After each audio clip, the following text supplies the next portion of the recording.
Sugar ఉన్న వాళ్ళలో చాలా మందిలో కాళ్ళు, చేతులు ఈడ్చుకు రావడం, లేకపోతే కాళ్ళు లాక్క రావడం అనే కంప్లెయింట్స్ చాలా మంది షుగర్ పేషెంట్స్ చెప్తుంటారు. అండ్ అదే కాకుండా చాలామంది సబ్స్క్రైబర్స్ గూడా దాని గురించి వీడియో చేయమని కామెంట్ చేశారు. అయితే ఈరోజు ఈ వీడియోలో మీకు డీటెయిల్‌గా చెప్తాను. దాని గురించి సొల్యూషన్ గూడా చెప్తాను. జాగ్రత్తగా వినండి. అయితే షుగర్ పేషెంట్‌లో ఇలా అవ్వడానికి ఒక 4 కారణాలుంటాయి. మరి దీన్ని ఏమంటామంటే మజిల్ క్రాంప్స్ అంటామన్నమాట. క్రాంప్స్ అనే అంటాం. అయితే ఈ 4 రీజన్స్ ఏంటంటే, ఫస్ట్ వన్ ఏంటంటే, ఒకవేళ మీ షుగర్ గనక కంట్రోల్‌లో లేదంటే, ఇలా కంటిన్యూయస్‌గా ఎక్కువ ఉండడం వల్ల ఏమవుతుంది, ఈ న్యూరోపతి అనేది డెవలప్ అవుతుంది. డయాబెటిక్ న్యూరోపతి అంటాం. దానివల్ల ఏమవుతుంది, ఇలా మజిల్ క్రాంప్స్ అనేది వస్తాయి. అది one of the main reason.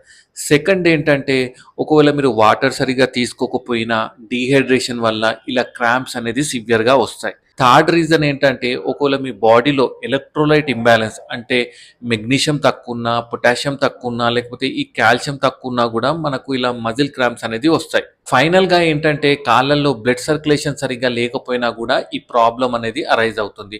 So, ఇవి రీజన్స్ అన్నమాట. మరి దీనికి సొల్యూషన్ ఏంటి అంటే మీ షుగర్స్ అనేది టైట్ కంట్రోల్‌లో ఉండాలి. టైట్ కంట్రోల్ అంటే హెచ్‌బీ1సీ 6-7 అలా ఉండాల్సి ఉంటుంది.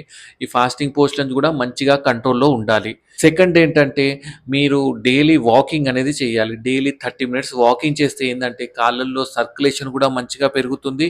ఈ క్రాంప్స్ అనే ప్రాబ్లమ్ గూడా తగ్గిపోతుంది. అదే కాకుండా షుగర్ ఉన్న వాళ్ళు రెగ్యులర్‌గా ఒక 3 లీటర్స్ వాటర్ తాగాలి. డైలీ 3 లీటర్స్ వాటర్ తాగాలి. సో, మీకు డీహైడ్రేషన్ అనే ప్రాబ్లమ్ ఏముండదు. అండ్ మీకు క్రాంప్స్ కూడా తగ్గుతాయి. ఫైనల్‌గా ఒకవేళ మీకు మీ బాడీలో పొటాషియం తక్కువున్నా, మెగ్నీషియం తక్కువున్నా, లేకపోతే కాల్షియం తక్కువున్నా మీరు డాక్టర్‌ని కన్సల్ట్ అయితే డాక్టర్ ఈ టెస్ట్ సజెస్ట్ చేస్తారనమాట. ఒకవేళ మీకు నిజంగానే దాంట్లో ఏమన్నా తక్కువుందంటే ఆ మెడికేషన్ అనేది సజెస్ట్ చేస్తారు. దానివల్ల గూడా ఇది తగ్గిపోతుంది.